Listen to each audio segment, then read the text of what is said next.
दोस्तों, क्या कभी आपने कोई ऐसे गांव के बारे में सुना है जहां आधे हिस्से में हमेशा दिन और आधे हिस्से में हमेशा रात होती हो?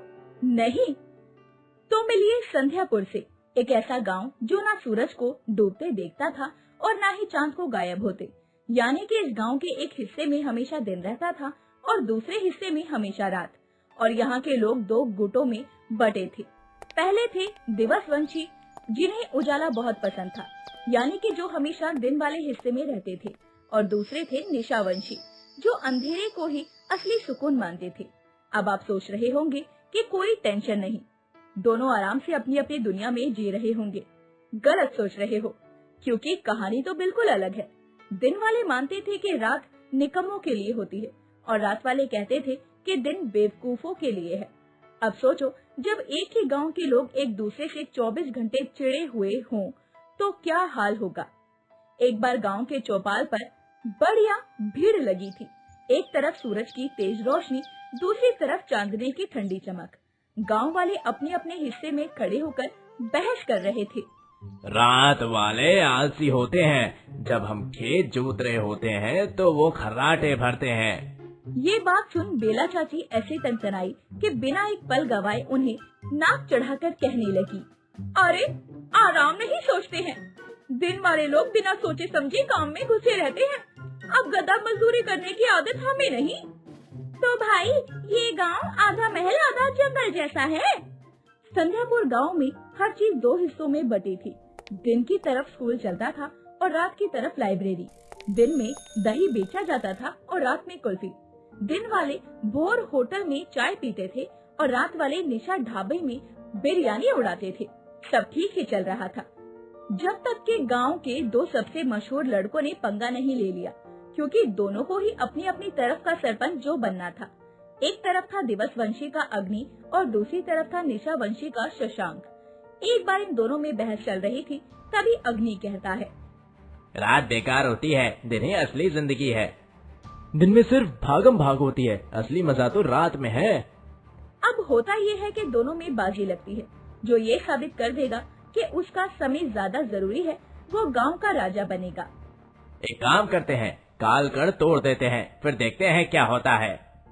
कालकण गांव के मंदिर में रखा जादुई क्रिस्टल था, जो दिन और रात का संतुलन बनाए रखता था।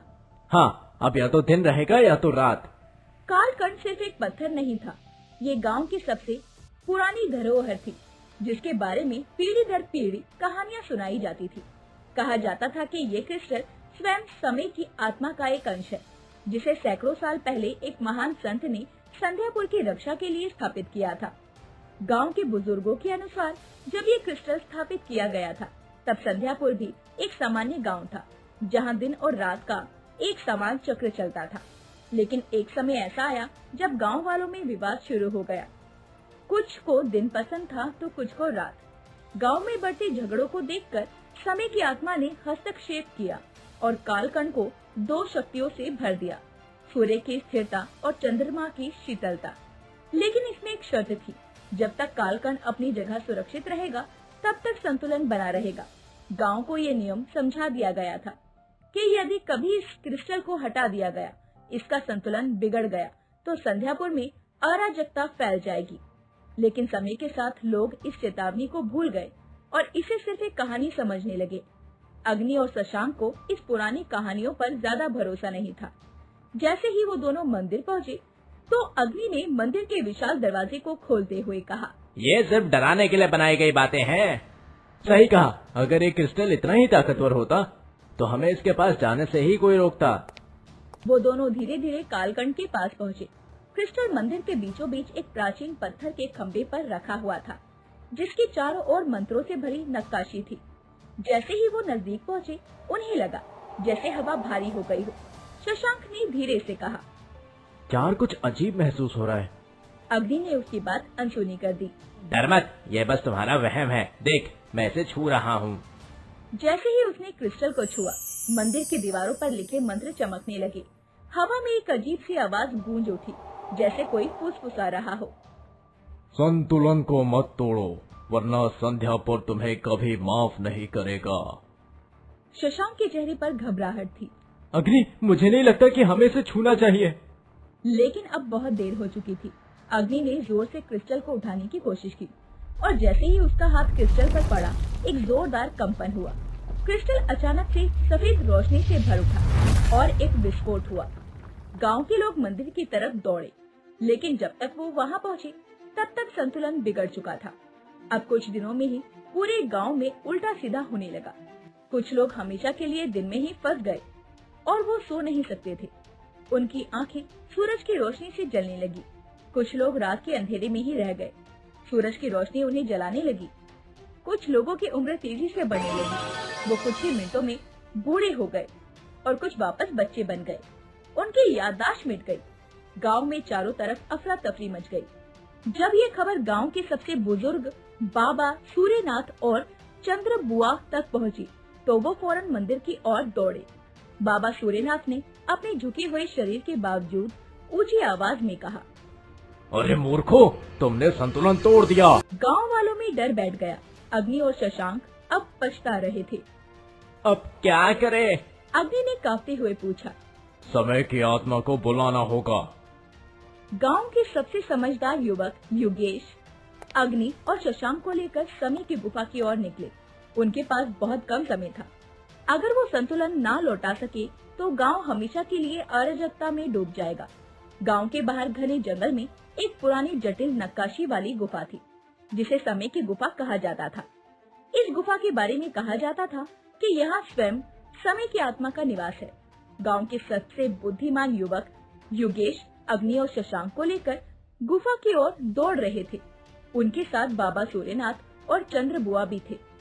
हमारा वक्त अब बहुत कम है, ये बाबा सूर्यनाथ ने चलते हुए कहा। अगर समय की आत्मा को जल्दी ना मनाया गया तो ये अराजकता स्थायी हो जाएगी। चारों ओर दीवारों पर रोशनी सी दौड़ पड़ी, जैसे कोई शक्ति जाग रही हो। गुफा की दीवारों पर सदियों पुरानी नक्काशी बनी थी। कुछ में समय को एक बूढ़े आदमी के रूप में दर्शाया गया था, कुछ में उसे एक बच्चे की तरह खेलते हुए दिखाया गया था। गुफा के बीचों बीच एक गोल पत्थर का मंच था। जैसे ही वो वहाँ पहुँचे, एक जोरदार गूंज हुई। तुम्हारी यहाँ आने की हिम्मत कैसे हुई? आवाज सुन अग्नि और शशांक डर के मारे कांप गए। गुफा के बीचों बीच एक नीली रोशनी घनी होती गई और धीरे धीरे एक आकृति बनी। एक वृद्ध व्यक्ति जिसकी आंखें सितारों की तरह चमक रही थी और उसकी दाढ़ी समय के प्रवाह की तरह लहरा रही थी। मैं हूँ समय की आत्मा। क्या तुम्हें पता है तुमने कितना बड़ा अपराध किया है? शशांक ने कांपते हुए कहा। हमसे गलती हो गई, हमें माफ कर दीजिए। माफी से संतुलन नहीं लौटता। तुम्हारी नासमझी के कारण गांव संकट में है। कोई रात में अटका है, कोई दिन में, कोई बूढ़ा हो रहा है, कोई बच्चा बन रहा है, और इसका परिणाम तुम खुद भी भुगत रहे हो।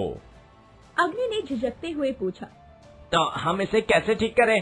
समय की आत्मा ने कुछ सोचा और फिर कहा, अगर तुम्हें संतुलन को ठीक करना है तो तुम्हें मेरी 3 परीक्षाएं पास करनी होगी।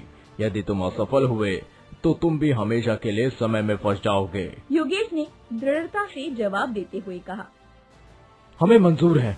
तो पहली परीक्षा अभी शुरू होती है। गुफा अचानक से हिलने लगती है और चारों ओर धूल और रोशनी का भंवर बनने लगता है। सभी धीरे धीरे गायब हो जाते हैं और एक नए स्थान पर पहुंच जाते हैं।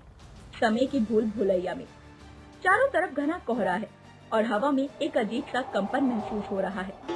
उनके सामने एक विशाल घड़ी हवा में तैर रही है। तभी आत्मा की आवाज गूंजी, समय उन लोगों का साथ देता है जो धैर्य रखते हैं, लेकिन क्या तुम धैर्य रख सकते हो? जैसे ही आत्मा ने ये कहा, उनके सामने 3 दरवाजे उभर आए। पहले दरवाजे पर लिखा था, यहाँ हर सेकंड 1 घंटे जितना लंबा होगा। दूसरे दरवाजे पर लिखा था, यहाँ समय इतनी तेजी से गुजरेगा कि 1 मिनट में 1 साल बीत जाएगा।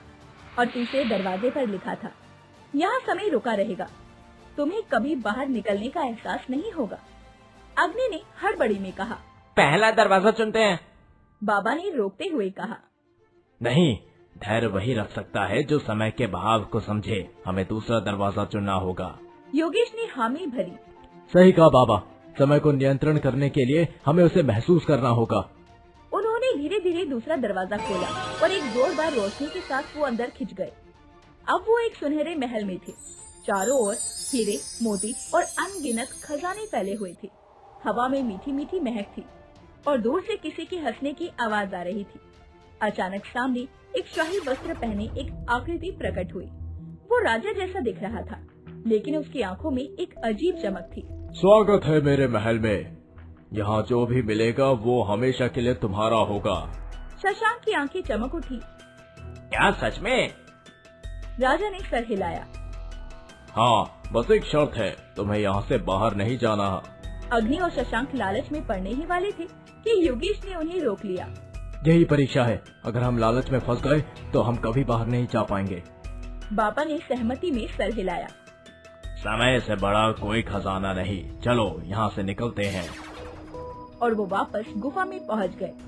अब वो फिर से गुफा में थे, लेकिन अब उनके सामने कालखंड टूटा पड़ा था और समय की आत्मा गंभीर रूप से उनकी ओर देख रही थी। तुमने धैर्य और लालच की परीक्षा पास कर ली, लेकिन अंतिम परीक्षा सबसे कठिन है। क्या तुम अपने लिए नहीं बल्कि दूसरों के लिए बलिदान दे सकते हो? गूंजते हुए आत्मा ने तीनों के सामने दो विकल्प रखे।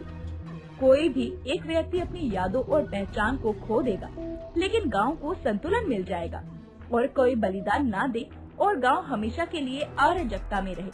अग्नि ने तुरंत कहा, मैं तैयार हूँ, मैं तैयार हूँ। लेकिन योगेश ने दोनों को रोक दिया। नहीं, हम एक और रास्ता खोजेंगे। अगर हम सबकी आत्मा को मना लें कि हमने अपने अनुभवों से कुछ सीखा है, तो शायद ये संतुलन खुद ठीक हो जाएगा। बाबा ने सहमति में सर हिलाया। सही कहा, बलिदान से बेहतर है कि हम अपने कार्यों को सुधार लें।